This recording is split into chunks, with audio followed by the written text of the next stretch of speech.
네, 지난 시간에 이어서 오늘 또 플랫폼 이론에 대해서 논의를 해보도록 하겠습니다. 기존의 구매는요, 생산자가 제품을 조달을 해서, 그 재료를 조달을 해서 제품을 조립을 하고 배송을 하고 유통을 하는 과정을 가지고요. 해당 제품은 처음 재료의 상태에는 가치를 그렇게 가지고 있지 않지만 조립을 해서 우리에게 닿는 과정에 가치를 가지고 있는 형태의 제품이 운송이 됩니다. 그리고 이렇게 특정한 가치들이 계속 전달이 되는 방식을 가치 사슬 모델이라고 합니다. 한 회사가 처음부터 끝까지를 다 할 수도 있지만요. 조립까지만 하는 회사, 제품이 원재료가 되는 것들을 생산해내는 회사, 조달만 담당하고 있는 회사, 그리고 배송 혹은 유통만 담당하고 있는 회사들이 다 분업화되어서 쪼개져 있을 때도 있습니다. 결과적으로 제품을 완전히 처음 생산하는 원 생산자, 조립을 해내는 생산자 등이 소비자들에게 그 가치를 전달을 하는 행태를 이 가치 사슬 모델로서 표현을 할 수 있습니다. 플랫폼 모델에서는요, 플랫폼이라고 하는 곳 한 가지를 만들어 둡니다. 예를 들어서 인터넷 웹사이트 하나를 만들어 둘 수도 있고요. 애플리케이션 하나를 만들어 둘 수도 있습니다. 그러면 이 플랫폼에서 생산자와 소비자가 직접 만나게 됩니다. 그래서 조달을 해서 조립을 해서 배송을 해서 유통을 하는 이 과정에서 드는 비용과 이들이 또 이득을 취해야 되는 그 경로가 사라지고요. 처음 만든 생산자가 바로 완제품을 소비자에게 전달하는 형태가 이루어집니다. 물론 여기서 이 생산자는 그 조립을 하기 전 단계에 완전히 원재료를 만드는 뭐 구리를 만드는 뭐 그런 티탄 그런 것을 만드는 그런 생산자는 아니고요. 적어도 이제 핸드폰을 직접 만드는 생산자라고 보시면 될 것 같아요. 삼성, 애플 같은. 그리고 이 가치를 직접 전달을 해주면 여기서 바로 보상이 이루어지기 때문에 결과적으로는 구매를 한다는 소비자의 행위라든지 보상을 해주는 행위가 바뀌는 것은 아니고요. 생산자가 가치를 전달을 해주는 것이 바뀌진 않는데 왜 그런 플랫폼에서 제품을 구매를 하는 게 더 좋을까요? 더 좋습니다. 더 좋고 더 선호가 되고요. 플랫폼 형태여야지 돈을 더 많이 벌게 되고 사람들도 거기서 구매를 하기 때문에 여기서 보시는 것만으로도 이 과정에서 드는 비용들이 여기서는 들지 않는다는 것을 볼 수가 있습니다. 생산자는요, 그리고 제품을 직접적으로 쓰는 소비자를 바로 만날 수 있기 때문에 제품에 대한 피드백을 소비자한테 직접 들을 수도 있습니다. 소비자도 생산자에게 바로 물건을 받기 때문에 제품이 우선 가격적으로 더 쌀 수 있고요. 그리고 다양한 의견을 생산자에게 바로 전달을 해서 제품에 또 반영이 될 수 있게끔 하기도 합니다. 그래서 플랫폼만 하나 끼고 직접 만날 수 있게 해주는 장이 소비자와 생산자 두 쪽에게 다 이득이 된다는 겁니다. 다양한 형태의 플랫폼들이 있습니다. 저희는 지금 머릿속으로 아마 제가 되게 플랫폼을 얘기를 할 때, 웹사이트를 얘기를 할 때 여러분들 아마도 아마존 쿠팡 같은 것들 정도만 상상을 할 텐데 사실은 혁신 플랫폼이라고 해서 스타트업들이 이제 제품을 만들어낼 때 기업들이 스타트업을 지원해 줄 수도 있고요. 해당 기업들이 스타트업이 어떤 제품을 만들 때 자기들이 필요한 것들을 요청을 함으로써 기업이 스타트업과 바로 연계해서 사업을 할 수 있게끔 네트워크를 형성하기도 합니다. 혹은 기업이 직접 할 수 없는 새로운 시도들을 스타트업이 할 경우에 기업은 스타트업을 자문을 해주는 지원도 할 뿐만 아니고 일부 투자를 하여서 이 스타트업의 소유주로 이렇게 유지를 하기도 하고요. 혹은 그냥 좋은 네트워크를 형성하기도 합니다. 이렇게 스타트업과 기업이 굉장히 많이 모여 있으면요. 이 스타트업을 지원해주기 위한 투자자들이 모여들기 시작하고요. 투자자와 이 스타트업의 업무를 조금 더 체계적으로 할 수 있도록 정부가 또 연계를 해서 체계적인 지원 사업책 같은 것들을 만들기도 합니다. 그리고 정부도 대화 혹은 스타트업과 같이 연계된 사업들을 하여서 산학연이 함께 삼각 구조를 만들어서 그 네트워크를 형성을 하고 업무를 그 아이템을 더 만들어냅니다. 그래서 스타트업 하나가 혁신적인 활동을 하기 위해서는 사실은 다양한 이해 관계자들이 연계가 될 수 있고요. 이렇게 스타트업과 기업이 네트워킹을 할 수 있게끔 해주는 커뮤니티들이 굉장히 많습니다. 그래서 여기를 혁신 플랫폼이라고 하고 예를 들면 이재용이 매년 단 한 번도 빠지지 않았었던 그 혁신 커뮤니티 그 모임이 있습니다. 그런 모임 같은데 계속 가가지고 그냥 그 약간의 이렇게 파티 같은 것이거든요. 근데 실제로 진짜 파티를 한다는 게 아니고 거기에 그게 초대받을 수 있는 사람들이 굉장히 전 세계적인 부호들이기 때문에 그곳에서 삼성이 필요한 니즈에 대해서 알리고 협상을 하기도 하고 그런 네트워킹을 하는 커뮤니티인 겁니다. 그리고 이렇게 만들어진 제품들이 소비자에게 전달이 됩니다. 인쇄물 같은 경우는요, 인쇄물을 담당하고 있는 어떤 출판사 혹은 뉴스 사이트 같은 곳에서 콘텐츠를 제시를 해줍니다. 그리고 광고도 같이 게재를 해줍니다. 그럼 여기를 누가 이용하느냐? 독자들은 구독료를 내고 구독을 하거나 아니면은 광고들을 노출받아서 내가 필요한 정보들을 얻기도 하고요. 그리고 독자의 구독료는 이 미디어 플랫폼의 수입으로 연결이 됩니다.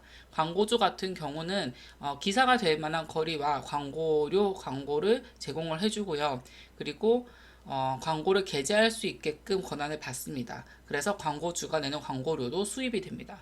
그래서 예를 들어 뉴욕타임즈라고 하는 플랫폼이 있다고 합시다. 광고주 입장에서는 결과적으로는 여기 뉴욕타임즈에 돈을 내고 광고를 게시하지만 독자들이 이 광고를 봤을 때 제품을 구매하게 된다면은 광고주는 제품을 판매할 수 있는 경로가 뚫리기 때문에 굉장히 많은 독자들, 특히 자신이 원하는 형태의 독자들이 많이 모여 있는 뉴스 서비스를 자기가 그 광고주들이 선호하게 됩니다. 예를 뉴욕타임즈 같은 경우 혹은 굉장히 많은 그 지식층들이 뉴욕타임즈의 글을 읽고 있겠죠. 이들이 구독자가 뭐 3살, 4살 아이들은 아니지 않겠습니까? 그래서 willingness to pay, 뭔가 구매를 하고자 하는 구매력이 많은 사람들이 뉴욕타임즈를 볼 겁니다. 게다가 거기에 돈을 내고 구독료를 내고 보는 사람들은 그 뉴욕타임즈에서 만들어낸 특집 기사에 대해서 심층적인 분석을 원하는 사람들일 겁니다. 그래서 뉴욕타임즈가 그냥 공짜로 제공하는 뉴스에서의 광고와 뉴욕타임즈가 비용을 받고서는 프리미엄 그 형태의 구독료를 제공해서 그 글을 읽게 해주는 독자들의 광고가 좀 상이할 가능성이 있습니다. 돈을 낼 의사가 있는 사람과 그렇지 않은 사람의 니즈가 다르기 때문에. 그리고 뉴욕타임즈라는 회사를 봤을 때 이들이 돈을 버는 방식이 뭐야? 비즈니스 모델이 뭐야? 라고 하는 질문을 던진다면 이제는 저희가 사용자가 몇 개의 그룹으로 형성돼 있어? 라는 질문을 이제 할 수 있게 되겠죠. 독자, 광고주 두 집단이 이제 눈에 보이게 될 겁니다. 그래서 한 가지 더 퀴즈를 내겠습니다. 구글 검색 기능이 있죠. 여러분들 구글 검색 기능에 돈을 냅니까? 한 번 검색할 때마다 100원씩 받습니까? 그러지 않을 겁니다. 그러면은 나는 돈을 내지 않는 사용자일 텐데 어떤 사람들이 돈을 낼까라고 하는 질문을 해봅시다. 이 플랫폼에 대해서 잘 모를 때는 광고에 대해서 이제 바로 언급하지 않을 사람들이 되게 많습니다. 그런데 진짜 사용자들이 누굴까? 구글은 어떻게 하면 그 돈을 벌 수 있을까? 구글의 서치 기능은 어떻게 수익을 창출하는 그 방법으로 이용이 될까라고 했을 때 이제 키워드 광고라는 게 구글 서치에서 사용하고 있는 방법입니다. 예를 들면 경북대 꽃집이라고 했을 때 가장 위에 게시되는 꽃집이 클릭을 한 번 할 때마다 구글에게 돈을 내게 됩니다. 그래서 사용자가 어떤 집단이 있느냐를 정확하게 아는 것은요, 그 집단이 결국에는 이 플랫폼에게 돈을 내는 집단이냐 내지 않는 집단이라는 구분이 가능하게 되고요. 돈을 내는 집단은 얼만큼 낼 것인가 라고 하는 것은 이 플랫폼이 가지게 되는 그들만의 노하우, 업력이 되게 됩니다. 정말 많은 학자들이 플랫폼을 사용하라라고 얘기를 하고 있습니다. 구글 이미지에서 제가 그냥 플랫폼 전략 책 이렇게 검색을 하면요. 이 빨간색 책이 조금 인기가 많은 책이 많이 나오긴 하네요. 제목이 그런데 보면은 플랫폼 비즈니스의 모든 것, 브랜드 유니버스 전략, 플랫폼 전략, 플랫폼 생각법, 플랫폼 승자의 법칙, 플랫폼 시장의 지배자, 한국 SNS 부자들, 플랫폼 비즈니스 스테로이드, 다양한 형태의 굉장히 거물급 부자들, 모든 승자, 플랫폼은 생태계 막 이런 표현들이 표현되어 있고요. 또 자세히 보시면 플랫폼을 기반으로 생각을 하라, 플랫폼 하라, 플랫폼의 생각법 이런 표현들도 있습니다. 플랫폼이라는 것은 플랫폼을 그냥 이런 전략이구나 라고 아는 것이 끝나는 게 아니고요. 내가 만들려고 하는 비즈니스에 플랫폼이 적용됐을 경우 어떻게 내 비즈니스가 변경돼야 되는지, 나의 플랫폼에 사용하는 사용자들은 몇 명이나 있는지, 어떤 사람들이 있는지, 그리고 어떤 집단이 돈을 낼 의향이 있는지 같은 것들을 플랫폼 생각법, 플랫폼을 활용한 전략에서 요청하는 바들입니다. 그리고 왜 플랫폼이 중요한가? 여기에 있는 1위부터 10위까지의 2020년대의 그 기록입니다. 2020년 이전에는 플랫폼이 아닌 제조업 기업들이 그래도 좀 주둔을 하고 있었는데, 예를 들어 코카콜라 같은, 토요타 같은, 맥도날드 같은, 그런데 이 시점을 중심으로 해서 굉장히 많은 기업들이 플랫폼 기업으로서 승부를 보게 되었습니다.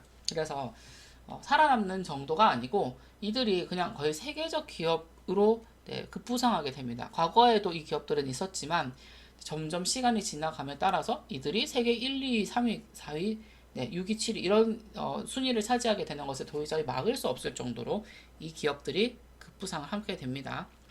그럼 사실은 구글 웹사이트 하나입니다. 꼭 페이스북도 웹사이트 하나로 만들어져 있고요. 아마존도 아마존 제품을 판매하는 웹사이트 한 개로 만들어져 있었던 곳이라고 보시면 됩니다. 어떻게 사이트 한 개로 이렇게 전 세계에 부호가 될 수 있지? 라고 하는 질문을 이제 저희가 진지하게 던져봐야 될 때인 겁니다. 그래서 그 플랫폼에 대해서 좀 이해를 좀 더 정확하게 하려면은 플랫폼이 각자의 집단에 가지고 있는 효과가 어떤 것들이 있는지에 대해서 이해를 하셔야 됩니다. 먼저 다이렉트 이펙트 직접 효과라는 게 있고요. 그 다음에 인다이렉트 이펙트 간접 효과라고 하는 게 있습니다. 특정한 집단 사이드 1이 증가하면 증가할수록 사이드 2에게 인다이렉트 이펙트 간접적인 효과를 영향을 줍니다. 효과를. 그리고 이 사이드 1이 증가하면 증가할수록 혹은 사이드 1은 사이드 1에게 자기에게 다이렉트한 이펙트를 주기도 합니다. 그리고 사이드 2가 증가할수록 사이드 1에게 주는 효과인 인다이렉트 효과가 있고요. 사이드 2가 증가하면 증가할수록 자기들 스스로에게 주는 다이렉트 이펙트가 있습니다. 그래서 두 사이드가 있는데요. 두 집단이 있는데요.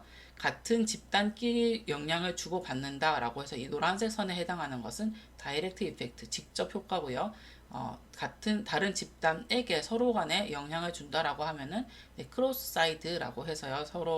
서로서로 주고받는 효과인 인다이렉트 이펙트가 있습니다. 이렇게 파란색 화살표를 생각해 주시면 될 것 같습니다.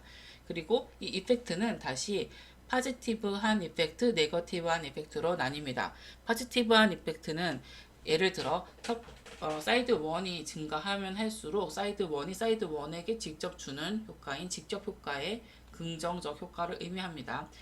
예를 들어서 소비자가 생산자가 있는 쿠팡을 생각해 보겠습니다.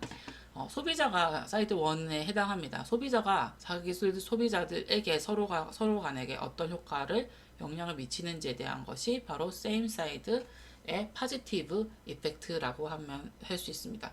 same side들끼리 주고받는 다이렉트 이펙트가 positive 이펙트로 영향을 줄 때 어떤 예시가 거기에 적합한지에 대해서 얘기를 해보도록 하겠습니다.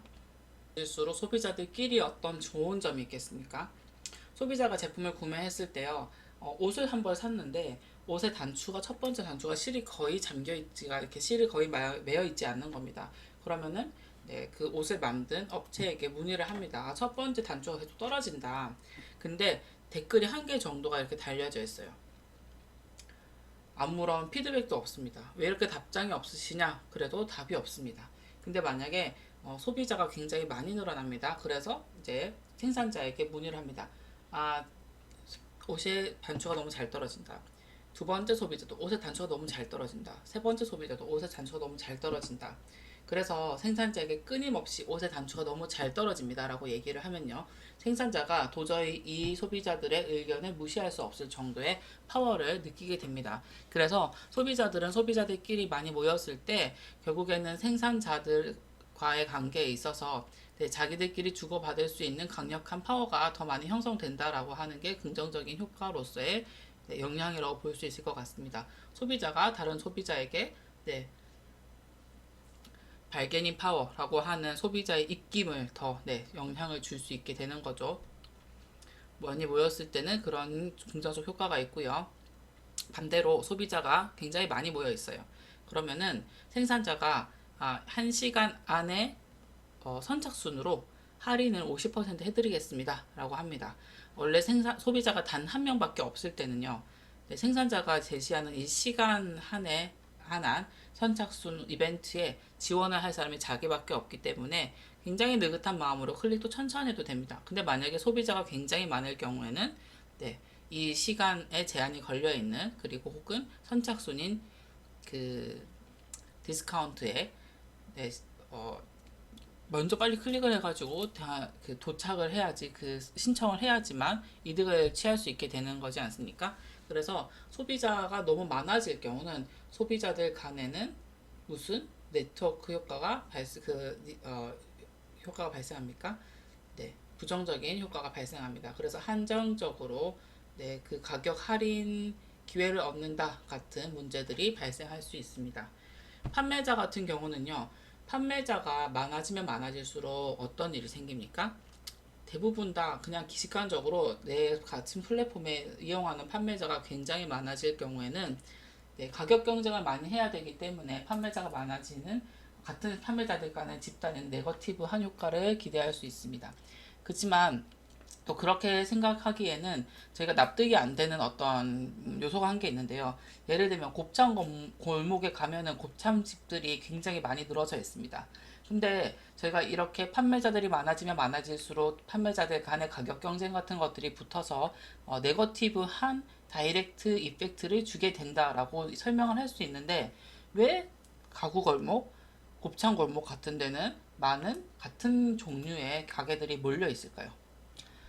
A라고 하는 그 판매자를 찾으러 왔다가도 거기가 너무 붐비거나 아니면은 영업이 종료됐거나 오늘따라 문을 열지 않았다라고 했을 때 그 가구 거리에 도착을 한 사람이라면요, 몇 가구 집에도 가게 됩니다. 그래서 같은 동종 업계끼리 모여 있으면은 사람들이 그 자리에서 비교를 해보고 구매를 할 수 있다라는 장점도 있지만, 가구 업계에서는 가구 회사 입장에서는 많은 사람들이 우선은 이곳으로 몰려오기 시작하니까 모객을 하기가 훨씬 편합니다. 그래서 자기들끼리 많이 몰려 있으면 구매를 하러 오는 사람들도 많이 도착하기 때문에 그리고 정보를 서로 주고받을 것이 굉장히 많아지기 때문에 다양한 형태의 긍정적인 효과가 발생할 수 있어요.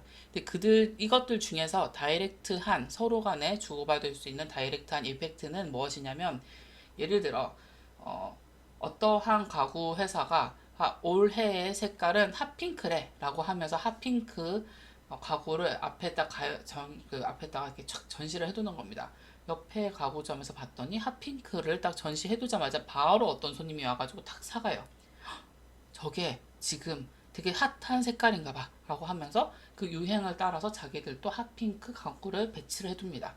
그래서 같은 사이트끼리 이렇게 모여있고, 그 다음에 그게 판매자의 경우에는요, 필요한 물건들에 대한 니즈를 빨리 파악할 수 있어서 고객에 대한 정보를 빠르게 교환을 할 수 있고 조금 더 많은 소비를 할 수 있는 전략들을 서로 공유를 하게 됩니다. 물론 사장님들끼리 서로 막역히 친해가지고 서로 막 대화를 흥겹게 즐거받는 건 아니지만, 어떠한 형태의 판매가 빠르게 이루어지는지, 어떤 제품이 빨리 품절이 되는지, 어떤 방식으로 제품을 게시했을 때 사람들이 굉장히 좋은 반응을 얻는지, 그것을 비교 분석해 볼 만한 베스트 프랙티스를 쉽게 발견할 수 있다는 거죠.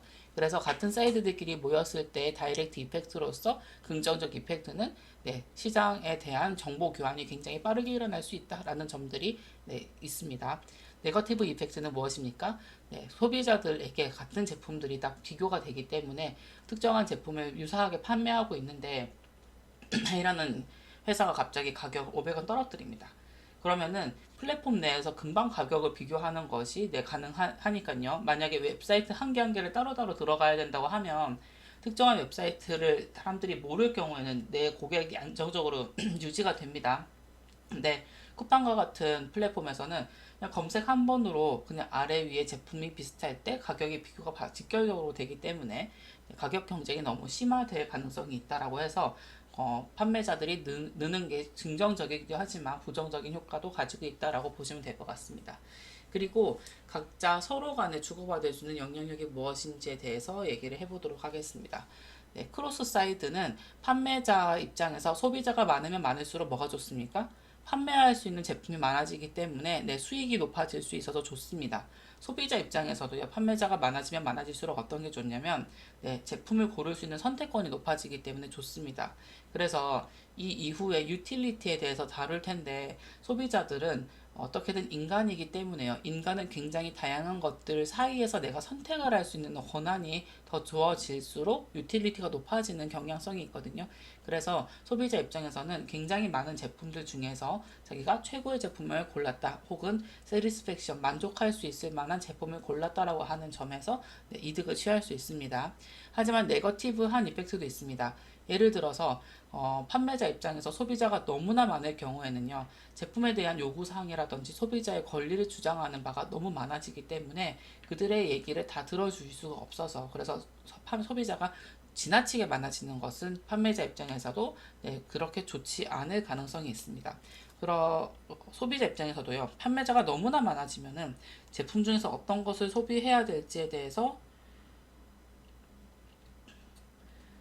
그, 네, 그 불분명하기 때문에, 그래서 서치할 수 있는 시간들이 더 많이 늘어나서 서치에 대한 에포트, 네, 비용이 더 많이 늘어나기 때문에 판매자가 무조건 많은 것이 소비자에게 더 좋지는 않습니다. 양쪽의 사이드가 더 많아진다고 무조건 좋은 것은 아니고요. 그에 대한 네거티브한 이펙트도 반드시 있다라는 점을 이해하시고, 제가 이제 다이렉트 이펙트 중에서 네거티브 이펙트를 무슨 사이트에 기반을 해서 설명하시오, 혹은 파지티브 이펙트를 설명하시오, 인다이렉트 이펙트의 파지티브 네거티브 이펙트를 설명하시오라고 직접적으로 시험 문제에 낼 가능성이 굉장히 높습니다. 그리고요, 이 각자 사이드가 있을 때 플랫폼은 도대체 어떠한 효용이 있냐? 물론 첫 번째 사이드, 두 번째 사이드들 중에서 돈을 내는 사이드가 많을 경우에 플랫폼은 이득이 더 많을 수밖에 없습니다. 그런데 사이드가 둘 다 너무나 많을 경우 플랫폼에게도 파지티브하지 않은 네거티브한 이펙트가 있습니다. 뭐냐면 웹사이트가 잘 돌아가지 않는 거예요. 기능이 너무 많아, 서버 용량이 너무 많이 필요하게 되는 겁니다. 그리고 각자 사이트가 너무 많아져서 거기서 이것을 악용해서 범죄를 저지를 수 있는 가능성도 더 높아질 수 있습니다. 그래서 인스타그램, 페이스북 같이 이제 정말 장만 오픈을 해두고 아무거나 네가 원하는 형태의 컨텐츠를 올려라, 친구 추가 이렇게 해라 라고 이제 판을 깔아주는 사이트들 같은 경우는 지속적으로 고객이 굉장히 많이 늘 때를 대비를 해서 서버를 관리를 해줍니다. 근데 계속 그렇게 많이 늘어나는 건 아니고, 예를 들면은 뭐 BTS가 인스타에 가입을 했다. 그러면 우르르 다시 몰려가지고 같이 가입을 합니다. 그럴 때 많은 인파가 한 번에 들어올 때 서버를 효과적으로 관리할 수 있는 방법에 대해서 논의를 해야 되고요. 그리고 여기에서 만약에 인스타그램 같은 곳에서 온라인 성희롱 같은 것이 발생을 한다라고 했을 때 7세 이하의 어린이들 혹은 18세 이하의 사람들이 그 플랫폼을 공개 계정으로 쓰지 않게끔 규정을 만들어 놓을 필요성도 있습니다. 그래서 사이트에서 발생할 수 있는 각종 사회 윤리적 문제들이 발생하지 않도록 플랫폼에서도 사회적 책임을 질 수 있게끔 다양한 형태의 기능들을 제시를 해줍니다. 음란물이 있으면은 빠르게 리포팅을 하고, 원래는 인스타그램이 직접 검토를 하고 그 계정을 없애거나 했었는데, 이제는 봇이 알아서 먼저 그 계정을 방문을 해서 음란물의 수위 정도를 체크를 하고 자동으로 삭제를 하는 형태의 관리들도 발생하기 시작합니다. 그래서 플랫폼 입장에서는요, 각자의 사이드가 보다 원활하게 이 해당 플랫폼에서 의도했던 바에 거래를 할 수 있도록 플랫폼을 계속적으로 기술적으로 관리를 해주고 업그레이드 해주는 역할을 한다고 보시면 됩니다. 그래서 보다 긍정적으로 성과를 주고받을 수 있도록, 이 유틸리티 파트부터는 다음 시간에 같이 하도록 하겠습니다.